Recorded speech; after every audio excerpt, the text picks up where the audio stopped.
Hola, buenas tardes. Soy el doctor Francisco Javier Lozano Pardinas. Quiero ante todo agradecer al gran Grinch, el doctor Alberto Reyes, la invitación que me hace para que hablemos sobre este apasionante tema que es el ligamento cruzado anterior. En los congresos y las veces que nos juntamos, es de las cosas que más platicamos tratando de encontrar una respuesta a una patología que en lo personal creo que todavía no tiene una solución. El paciente llega al consultorio y nos dice, doctor, ¿qué va a pasar después de mi cirugía de ligamento cruzado anterior? Nosotros podemos decirle al paciente que en poco tiempo, 6, 8, un año, va a poder regresar a su actividad deportiva y va a poderla realizar en forma adecuada en la gran mayoría de nuestros pacientes. Sin embargo, hablar de qué podría pasar a futuro. Estamos pensando sobre cada vez la literatura nos habla sobre los fenómenos de degeneración articular que a pesar de la cirugía pueden aparecer en la rodilla de nuestros pacientes. La incidencia de falla de esta cirugía puede ser del 3% a los 2 años. La literatura nos dice que es aproximadamente del 6% a 5 años y las tasas de falla son aproximadamente del 10 y el 25% dependiendo de cada uno de los autores. La etiología de la falla, en un principio, nos repartíamos las culpas igual, las técnicas quirúrgicas, el trauma y las fallas de integración. Después, las técnicas quirúrgicas fueron la causa principal de reoperaciones y actualmente volvimos a repartirnos más o menos las culpas entre los errores técnicos y el trauma para hacer las reoperaciones de nuestros pacientes. Estos deportistas de élite son los que han influenciado para que se invierta cada vez más en mejorar nuestras posibilidades y de ayuda técnica y de instrumental para poder alcanzar una máxima recuperación de estos deportistas, pero todavía siento que estamos fallando. Nos peleábamos mucho sobre el grosor del tendón. ¿Cuánto debe tener de grosor? ¿Qué es mejor el 4T con gracilis semitendinoso? ¿Qué hueso, tendón, hueso? Que no, que mejor este tendón del cuadricipital, etcétera. En fin, hasta la fecha sigue siendo el problema número uno la posición del injerto. Y esa posición va directamente relacionada con el túnel femoral. El túnel femoral es el culpable en un 80% de que nosotros tengamos que reoperar.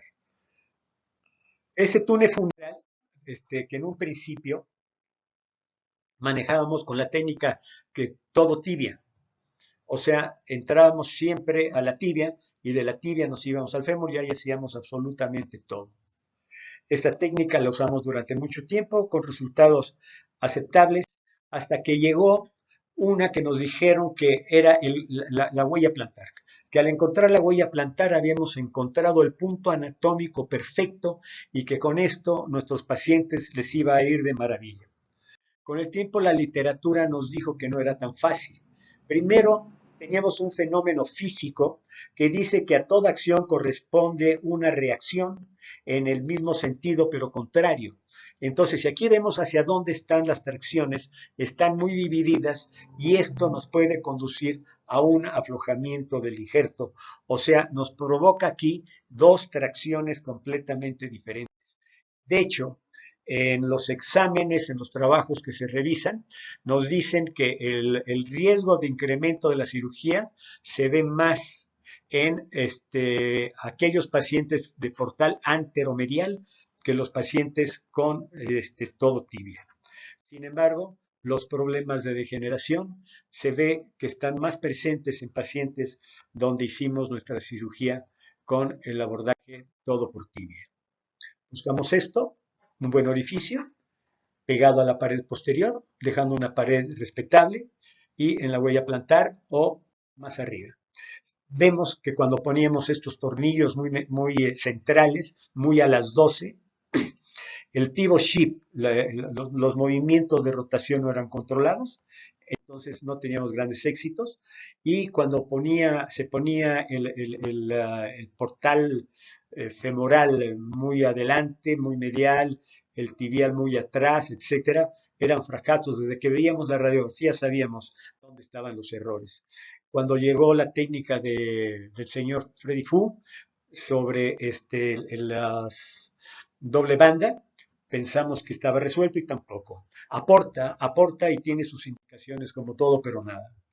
Para el orificio femoral, perdón, tibial, también se comentó en un principio que bastaban con 7 milímetros anterior al ligamento cruzado posterior y después nos dijeron que no, con 15 milímetros anterior al ligamento posterior. En cada rodilla tenemos que buscar su isometría y en cada rodilla ver que esa isometría debe ser la base para nuestro éxito. Vemos esto, va a ser un fracaso. Vemos esto muy posterior, va a ser un fracaso. Esto lo hemos revisado siempre. Si es femoral, si está muy anterior, va a haber problemas. Tibial, igual, si está posterior, si está anterior, vamos a tener, si está muy lateral, pellizcamiento, en fin. Tenemos que buscar el punto isométrico para evitar complicaciones. Después nos discutíamos sobre qué tipo de injerto. El hamstring, la patela, el cuádriceps, en fin. Todos ellos tenían sus pros y sus contras. Este estudio nos dice que seguimos discutiendo y discutiendo y todavía no sabemos cuál es el mejor injerto. ¿Por qué? Porque todavía no encontramos la solución perfecta para los problemas del ligamento cruzado anterior.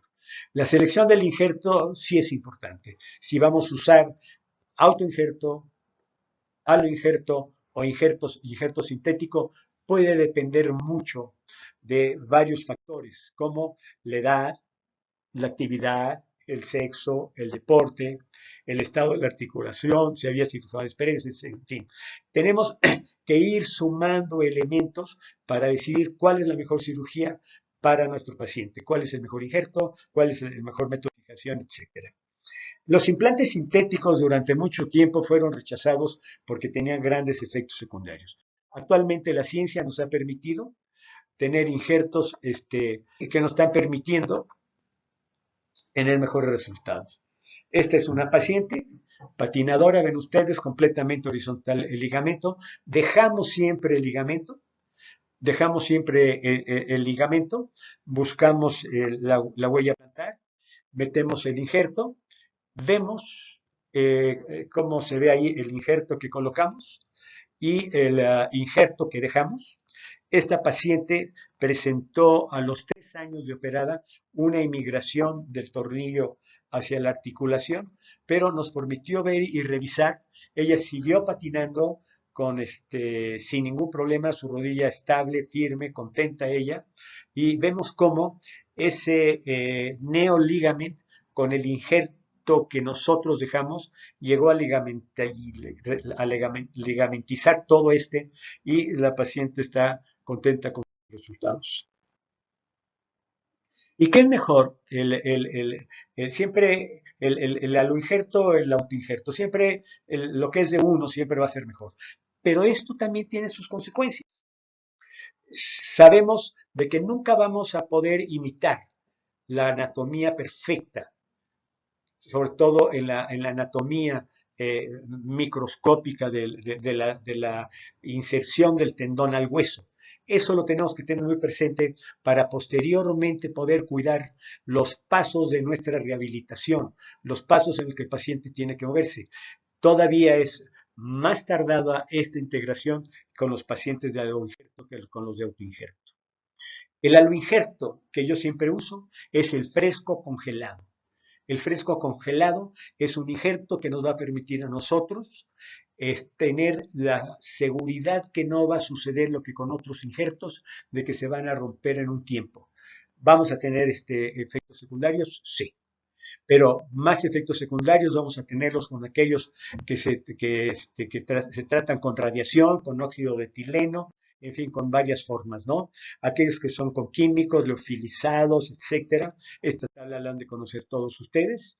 Esto es sobre las formas en las que se va a pegar el injerto. Y que fue, se los paso porque fue el primer artículo que a mí me impactó. Aquellos injertos tratados con radiaciones o con químicos, El 40% a los 4 o 5 años se van a aflojar. Los injertos tratados exclusivamente con congelación son injertos que se van a comportar con el tiempo exactamente igual que un autoinjerto. Sí existen efectos secundarios, pero para mí el que más he visto es el de la reacción inmunológica. Aproximadamente de cada 40 pacientes, 5 pacientes me presentan esta reacción inmunológica y por alguna razón que desconozco, me lo presentan más los güeritos, los de piel clara, que los que tenemos piel seria. Y esto se manifiesta con una febrícula de 37,5, 38, con un aumento de volumen de la rodilla. Esa febrícula va a ser exclusivamente vespertina, ¿no? Ténganle paciencia al paciente, esa reacción inmunológica, cuando los pacientes no son tratados con químicos, ni con radiaciones, ni nada por el estilo, la van a ver. Pero es una reacción inmunológica normal.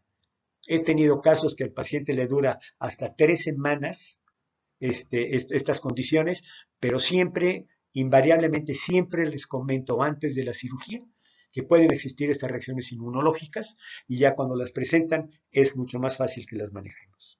Nunca he retirado un injerto.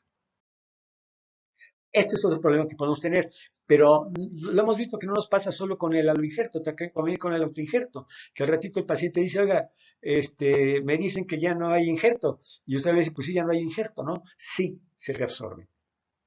Afortunadamente es rarísimo, pero sí llega a suceder esto. ¿Por qué? Yo no lo sé, si alguno de ustedes lo sabe, bendito Dios. Me ha pasado igual con meniscos, con trasplantes meniscales, en 2 pacientes que igual lo reabsorben. ¿Qué pasa con el autoinjerto? Con el autoinjerto, pues muchas de todas las cosas que platicamos están dando también con el autoinjerto, pero la morbilidad del sitio es importante. El hueso tendón hueso es el más preferido de mucha gente, le llaman el estándar de oro. Sin embargo, tiene una gran morbilidad. A las damas no les gusta que le abran la rodilla en medio, aunque sean 2 incisiones pequeñas. Mucha gente puede ser que está muy feliz con esto. Bien, síganlo usando. Yo no estoy muy feliz, lo uso realmente muy poco. El Gracilis con semitendinoso también muy padre, muy bueno, pero nos va a funcionar si usamos los dos. Si usamos nada más uno, no nos dan los newtons, como vimos, como vamos a ver, los newtons suficientes para darnos tranquilidad. Y otra cosa que tenemos es que hay una disminución en la fuerza del fémur y el diámetro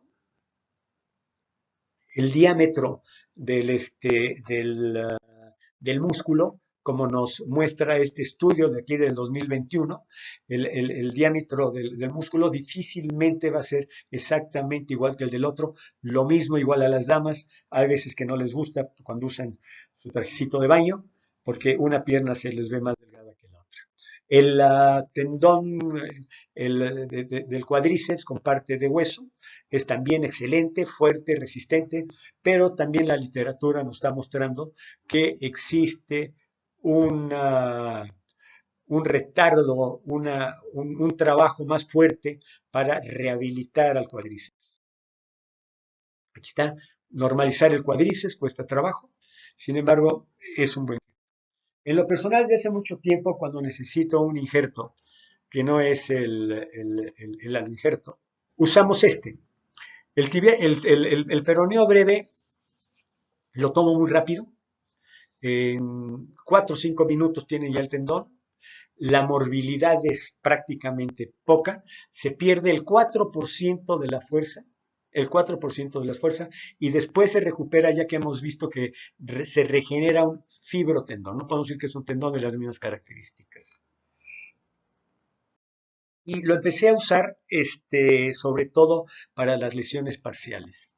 Hice unos estudios sobre qué tanto me toleraba el peroneo corto en comparación con otros injertos y vemos, por ejemplo, un semitendinoso solo me da 1989 newtons, el peroneo breve doble me da 2536.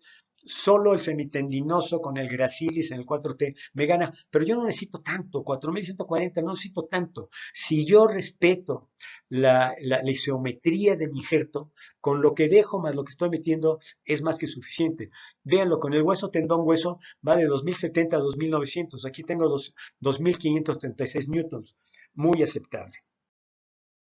Aquí está. Y el término de lesión parcial del ligamento cruzado anterior, que empezamos a mencionarla hace tiempo, los colegas mexicanos me decían que eso no existía, que estabas o no estabas embarazada, que estaba roto o no estaba roto.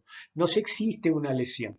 Y esa lesión parcial del ligamento, este estudio de la cinemática y la cinética nos dice que nos provoca un daño al cartílago y al menisco exactamente igual. Esto lo empezamos a hablar desde el año 2000 y fue hasta el 2012 que la literatura americana empezó a hablar de esto, sobre la importancia de empezar a dejar parte del ligamento, porque eso iba a ayudarnos. Nos ayuda mucho en la ligamentización y nos ayuda mucho en la propiocepción. Vean ustedes, aquí hay una lesión parcial. Vean, el ligamento se encuentra completamente acostado. Estamos entrando en la zona anatómica. Posteriormente, aquí está. Vean ustedes los dos. Y casi siempre con muy poca, con muy pocos watts de presión, con muy pocos watts, hacemos un planchamiento entre los dos.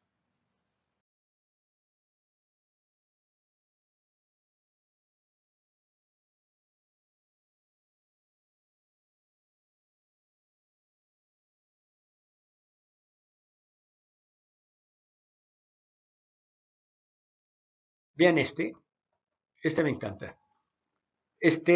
Vean cómo se empieza a sinovializar el ligamento. Este fue un paciente extranjero que me pidió que después que hiciéramos una revisión porque ya se iba a los 4 o 5 meses. Pero vean esto, ven cómo la circulación, vean cómo la arteria, la circulación viene a apoderarse del tendón que pusimos, apoderarse del tendón que pusimos para ligamentizarlo. Aquí tenemos, acaba siendo un tendón de aproximadamente 9, que para este paciente era más que suficiente. Vean esto.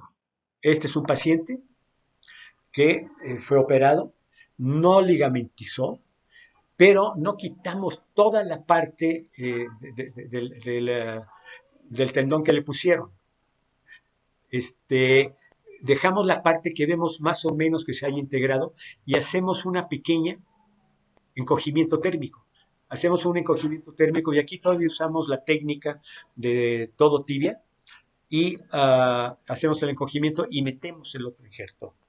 Metemos el otro injerto, dejamos todo tibia y veamos cómo esa parte que ya se había integrado a la zona, solo una parte había, no ligamentizado, pero estaba integrada, ¿no? Se suma al otro. Vemos, porque en ese tiempo que hacíamos todo muy central, había más pellizcamiento, veamos que no había pellizcamiento, y este paciente afortunadamente nos permitió él hacer una segunda vista y tenía células de Mason ahí positivas, o sea, ya había una sinovialización de los tendones que habíamos colocado. Dejar algo, no empezar de cero, va a mejorar considerablemente nuestros resultados. Entonces, lo que buscamos es esa ligamentización y debemos respetar las partes de la biología. No debemos de hacer esas terapias que dicen rápidas de ya, no van a darnos resultados. Tenemos que respetar la biología. Hay estudios sobre cuándo la ligamentización se inicia. Y los estudios varían mucho, pero todos nos hablan de meses y meses para que esta ligamentización. Lo último que deseamos es esto. Y lo peor está en que luego vemos que le vaya a la rodilla, pedimos una resonancia magnética, la resonancia magnética dice, ahí está el ligamento cruzado, y las aseguradoras dicen, pues ¿cómo lo quiero volver a operar si está un ligamento, no? No hay dinámicas todavía.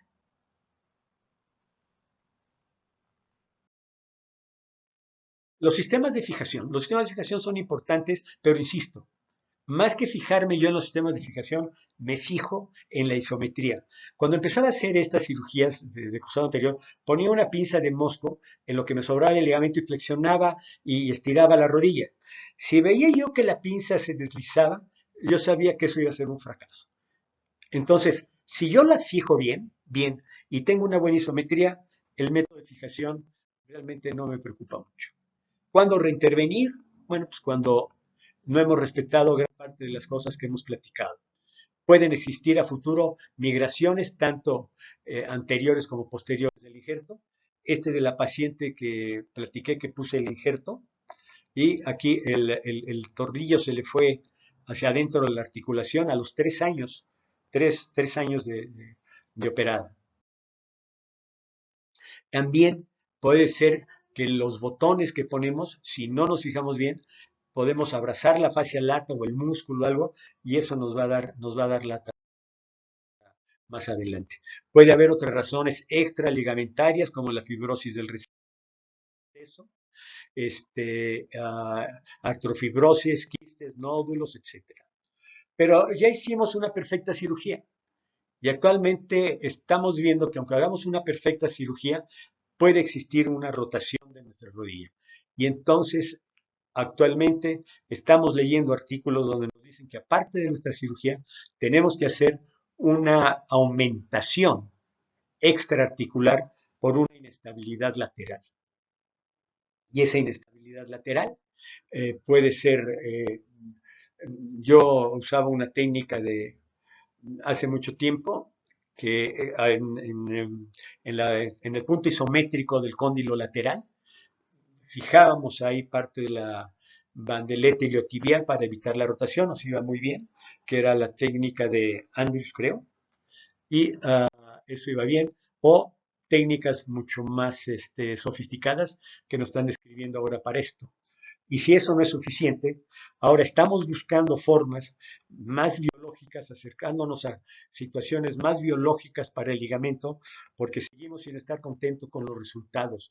Entonces están metiendo stents con elementos para buscar la regeneración del ligamento. También se está buscando la sutura del ligamento cruzado anterior, término terminal. Esto ya desde Candes lo había hecho. O'Donoghue le dijo que no servía, pero estamos volviendo a intentar, obviamente, con más tecnología, con mejores suturas, etcétera, hacerlo. Cuando se nos desprende también la parte femoral, tratarla de suturarla y de integrarla ahí.